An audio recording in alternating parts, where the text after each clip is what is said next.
Dixon technology 6% क्यों भाग गया उसके बारे में डिस्कस करेंगे। और एक चीज डिस्कस करेंगे कि आप पीई 136 है तो क्या इस पर फिर से यहाँ पर निवेश करना सही रहेगा, क्योंकि हमने अभी अभी न्यूज देखी और हमें यहाँ पर निवेश करना है। हमने यहाँ पर न्यूज देखी, Dixon technology aspects new JV2 yield annual report of ₹300 under PLI scheme. तो ये हमें न्यूज़ दिखी, देन हमें क्या इसके अंदर इन्वेस्ट कर लेना चाहिए। ये अभी जॉइंट वेंचर्स ढूंढ रहे हैं। और एक न्यूज़ आ गई हमें यहाँ पर दिख रहा है कि Dixon technology forms joint venture with Japan Rexxam to manufacture printed circuit boards for AC। तो ये सारी न्यूज़ के बाद क्या हमें इस स्टॉक में इन्वेस्ट करना रहेगा? और ऊपर से हमें ICICI डायरेक्ट ने 150-50 का टारगेट दिया है, तो क्या वो अचीव हो सकता है? सारे चीज़ों के बारे में डिस्कस करेंगे। तो हम सबसे पहले चलते हैं कि इसकी PE इतनी हाई है 136 की PE अभी हमें हाई दिख रही है, बट हमने कई सारे स्टॉक्स देखे हैं जिसकी PE बहुत ज़्यादा है, फिर भी वो रोज टॉप गेनर्स में आते हैं और अच्छा परफॉर्म करते हैं। तो सबसे पहले तो आप ये भ्रम निकाल दीजिए कि PE ज़्यादा है तो उसके अंदर इन्वेस्ट नहीं करना चाहिए। ये PE किसके लिए रहता है? सबसे पहले तो उनके लिए रहता है कि जो लोग हैं ना यहाँ पर शॉर्ट टर्म ट्रेड करते हैं या फिर स्विंग ट्रेड करते हैं, उनके लिए खतरा रहता है कि PE बहुत ज़्यादा हाई हो गया तो स्टॉक कभी भी गिर सकता है। खैर, ये कंसेप्ट हटाते हुए हम बात करेंगे इसके न्यूज़ के बारे में। स्टॉक को एनालाइज करें हम एक दिन में, तो एक दिन में हमें दिखेगा कि ओके, स्टॉक स्टार्टिंग से ही ऊपर जा रहा था। ऐसा नहीं है कि बीच में उसने अपवर्ड मूवमेंट दिखा दी, नहीं। और अगर आप डिप को और हाईएस्ट पॉइंट को कन्वर्ट करोगे ना, तो 2% की तेज़ी दिखाई है स्टॉक ने। तो ऐसा क्या हो गया कि इतनी मूवमेंट हुई एंड देन किसी ने एक्सपेक्ट नहीं किया था कि इतनी ज़्यादा मूव हो गया, बट स्टॉक और मूव हो गया और फिर यहाँ पर हमें 4 से 5% की अपवर्ड मूवमेंट दिख गई। फिर उसको मिलाते हुए देखें तो 6% की अपवर्ड मूवमेंट स्टॉक ने दी है और क्लोजिंग भी अपर पे दिया है। अगर आप थोड़ा सा इसको जूम करके देखोगे तो आपको दिखेगा लास्ट कैंडल जो है ना, वो भी बुलिश की तरफ बनी थी कल के डेट में। तो ये सारी चीज़ों को हम डिस्कस करेंगे। आप ये मत समझना कि ये कल का है इसीलिए हमें इसको मतलब एनालाइज करने की ज़रूरत नहीं है। ऑब्वियसली ज़रूरी है, बिकॉज ऐसी ऐसी चीज़ें तो हमें मार्केट में आगे लेके जाने के काम आती है। सबसे पहले तो हम देखते हैं, ये न्यूज़ आई थी कुछ 25 अगस्त को, ठीक है। तो 25 अगस्त को न्यूज़ आई थी कि Dixon Technologies has signed a memorandum of ventures. परसों न्यूज़ आई थी, Dixon Technologies has signed a memorandum of understanding with Rexxam to form a joint venture. Saurabh Gupta CFO of Dixon Technologies said. अगर आप डिक्सन टेक्नोलॉजी के shareholder हो तो आपको एक चीज़ पता होनी चाहिए कि सौरभ गुप्ता कौन है। तो मिस्टर गुप्ता जी ने हमें कई सारी चीज़ें बताई है। उन्होंने सबसे पहले तो कहा है कि we already have an existing relationship with our Japanese partner and now we are forming a JV with them. We have already signed a MOU with them, so currently our existing business with them is around ₹130 crore.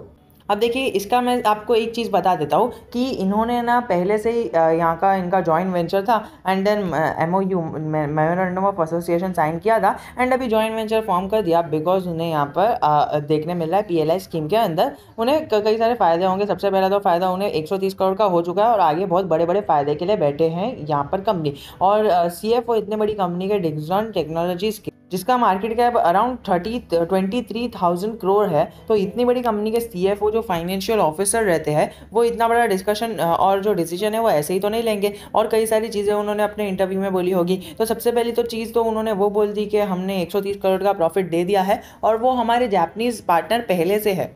अभी अभी कोई नहीं हुआ है यहाँ पर, हमारा जो भी है वेंचर वो पहले से चल रहा है और 130 करोड़ का फ़ायदा हमें पहले से हो चुका है। इनकी जो PLI स्कीम है उसके अंदर है ना, समवेयर अराउंड 300 करोड़ एनुअली यहाँ पर आगे के 2 सालों में ये निकालने की कोशिश कर रहे हैं। मतलब इतने सालों में जो है 130 करोड़ का बिजनेस किया है और अभी कह रहे हैं कि ओके अभी 2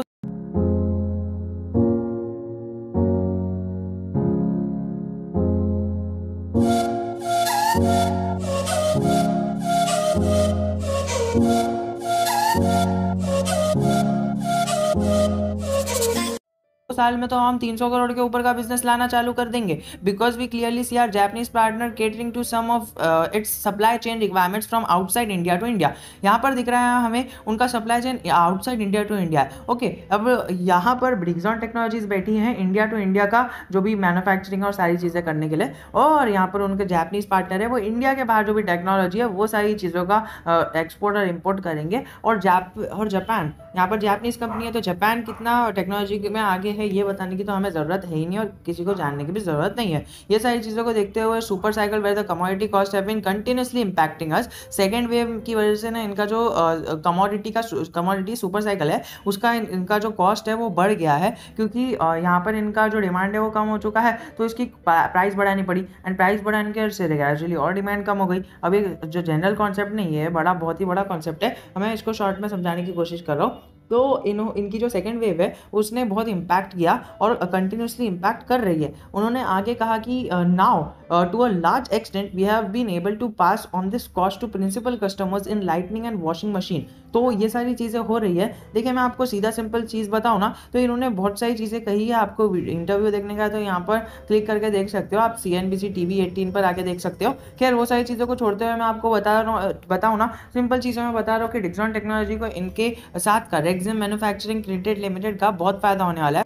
और यहाँ पर जो जॉइंट वेंचर कंपनी विद भी 60% own by Rexxam and 40% own by Dixon, तो इसके अंदर हमें क्लियर कट दिख रहा है कि रेक्सम का ज़्यादा फायदा है, क्योंकि रेक्सम 60% ज़्यादा मतलब 20% ज़्यादा होल्ड कर रहा है एज पर द फाइनेंशियल्स और टेक्निकल्स। तो ये है ना, हमें 10 अगस्त को न्यूज़ देखने मिली थी, और ऐसा क्या हो गया, क्योंकि 10 अगस्त को हमें न्यूज़ देखने मिली थी, कल थी 26 अगस्त, तो हमें यहाँ पर 23 अगस्त को न्यूज़ देखने मिली। तो 26 अगस्त के आधे टाइम पर ऐसा क्या हो गया, क्योंकि देखिए शेयर प्राइस देखेंगे ना तो 26 अगस्त के 1350 पर ये स्टॉक ऊपर गया है। खैर इसके बारे में डिस्कस करेंगे, और ये रीज़न जानकर आप भी कहोगे कि क्या रीज़न है। खैर इसको छोड़ते हुए अगर हम आगे बात करें, इसके स्क्रीनर पे चले जाएंगे ना, तो देखिए टारगेट दिया था 1 अगस्त का। अब आपको दिख रहा है कि 4 अगस्त का टारगेट है, तो हम क्यों इसको मान के चले। देखिए सबसे पहले तो ICICI डायरेक्ट कोई ऐसी फॉर्म नहीं है कि अभी खाली 2-3 दिन के लिए टारगेट दे दिया, नहीं, बहुत बड़ी फॉर्म है। आप खाली इसके ऊपर रिसर्च करो, या फिर आप स्टॉक मार्केट में हो तो आपको पता ही रहेगा कि ICICI डायरेक्ट कितनी बड़ी फॉर्म है।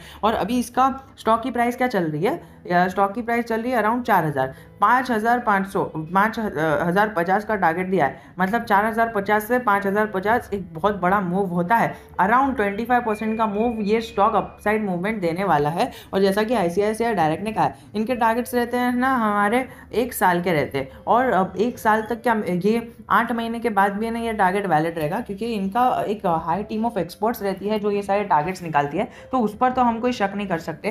खैर moving back towards our point कि ICICI डायरेक्ट ने इतना बड़ा टारगेट ये सारी बिना पर दिया है, तो मैं उसको डिस्कस नहीं करूंगा, बिकॉज यहाँ पर लिखा हुआ है साफ शब्दों में, क्योंकि इनका जो इंटरव्यू था वो थोड़ा सा कठिन अल्फाजों में लिखा होगा, इसलिए मैंने यहाँ पर डिस्कस कर दिया। यहाँ पर उन्होंने आगे अपने उसमें ऐड करके बताया है कि we accumulated a lot of inventories for our lightning LED TV business as well as our mobile business, so we are in good position as compared to our industry peers. तो उन्होंने कहा कि LED TV और यहाँ पर जो lightning inventories है उसके ऊपर उन्होंने बहुत सारी चीज़ें एक्यूमुलेट करी, एंड दैट इज़ वाई उनके जो पियर्स है। अब देखिए स्वॉट एनालिसिस आपको तो पता ही होगा, स्वॉट में ये होता है हमारा स्ट्रेंथ और वीकनेस जो हर एक कंपनी कंप्लाई करती है, बट थ्रेट्स और अपॉर्चुनिटीज़ को जो कंपनी कंप्लाई करती है ना वो कंपनी बेस्ट मानी जाती है। और इन्होंने अपने अपॉर्चुनिटी को एक अपॉर्चुनिटी में बदल दिया, मतलब जो भी उनके कंपटीटर्स के लिए एक बैरियर खड़ा कर दिया, रेड बैरियर, जिससे वो इनके कंपटीशन में एंटर ना हो पाए।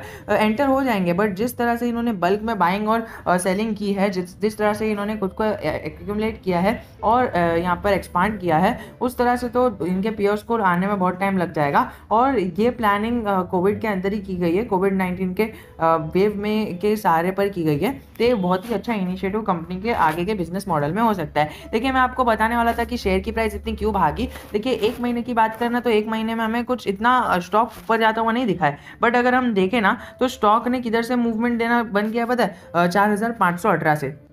तो लोगों ने ये टारगेट देखिए 24 अगस्त को ये न्यूज़ आई थी। अगर हम थोड़ा सा बैक टू द हिस्ट्री जाके देखें ना तो ये न्यूज़ आई थी अराउंड इसके पहले, आप देख सकते हो यहाँ पर 25 अगस्त को लिखा है, ठीक है। तो 25 अगस्त को ये न्यूज़ आई थी। अब आप देखिए 25 अगस्त को क्या हुआ था, ये है 24 अगस्त, और 25 अगस्त को है ना गैप अप ओपनिंग हो गई थी, बट ग्रेजुअली मार्केट नीचे ही गया। अब गैप अप ओपनिंग होने के बाद उसकी प्राइस है ना अराउंड 4000 को पार नहीं कर पाई थी। तो स्टॉक इन्वेस्टर्स ने क्या किया ना, उन्हें मतलब एक प्राइस एक्शन के अकॉर्डिंग यहाँ पर 4000 का एक सपोर्ट मतलब रेजिस्टेंस जोन काम कर रहा था। तो लोगों ने 4000 के अराउंड है ना प्राइस का एक्शन लगा दिया और बाइंग प्राइस लगा दी। अब बल्क क्वांटिटी में 4000 के अराउंड बाइंग क्वांटिटी लगी, तो हमें दिख रहा है कि जब जैसे ही उसने 4000 को हिट किया, वन डे के पैटर्न पे देखें हम, तो वो ग्रेजुअली ऊपर ही जा रहा था, ग्रेजुअली ऊपर जा रहा था। जैसे ही उसने 4000 के लेवल को हिट किया, वो बाउंस बैक दे दिया और उसने अच्छा खासा मूवमेंट दे दिया। देखिए 3900 के लेवल्स पर भी एक अच्छी खासी बाइंग अपॉर्चुनिटी दिख रही है हमें। यहाँ पर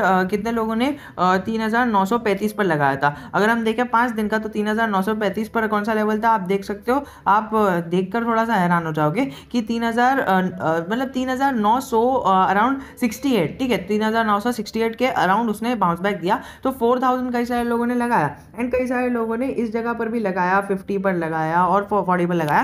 तो मतलब मोटा मोटा कहनी की बात क्या है कि जैसे जैसे स्टॉक ऊपर जा रहा था, 3900 को क्रॉस कर रहा था, तो स्टॉक इन्वेस्टर्स ने यही करके उसको बाइंग ऑर्डर को नीचे कर दिया, क्योंकि वो देख रहे थे कि इतना प्राइस बढ़ चुका है। 2% उसने वैसे भी अपने स्टॉक इन्वेस्टर्स को अच्छा दे के दिया था। तो 2% देने के बाद ना, जिसने 4000 पे लगाया था उसने अपने थोड़े ऑर्डर्स नीचे लेके आ गए एंड देन उसको एडिट कर उसको एवरेज कर नीचे बाइंग कर ली मार्केट प्राइस पर, and that is why the stock moved up. Obviously there are many reasons for this, and ये एक रीजन था जो एक मतलब जनरल इन्वेस्टर को पता होना चाहिए एंड प्रैक्टिकल एग्जांपल था। क्योंकि अगर आप यहाँ पर डेली ट्रेडिंग कर रहे हो या फिर अगर आप इसमें लॉन्ग टर्म इन्वेस्टमेंट का सोच कर आपने किया होगा ना, तो आपने भी जरूर ये स्ट्रेटेजी अपनाई होगी। And then the stock never came under 4000 और एक्सपेक्टेंसी है कि अभी ये 4000 के नीचे नहीं आएगा because of its deal and because of its target of ICICI direct which is 5050। अब बात करें पीई इतना हाई है, तो सबसे पहले तो मैं आपको बता दूं कि पीई हाई होने से स्टॉक पे कुछ अफेक्ट नहीं होता है।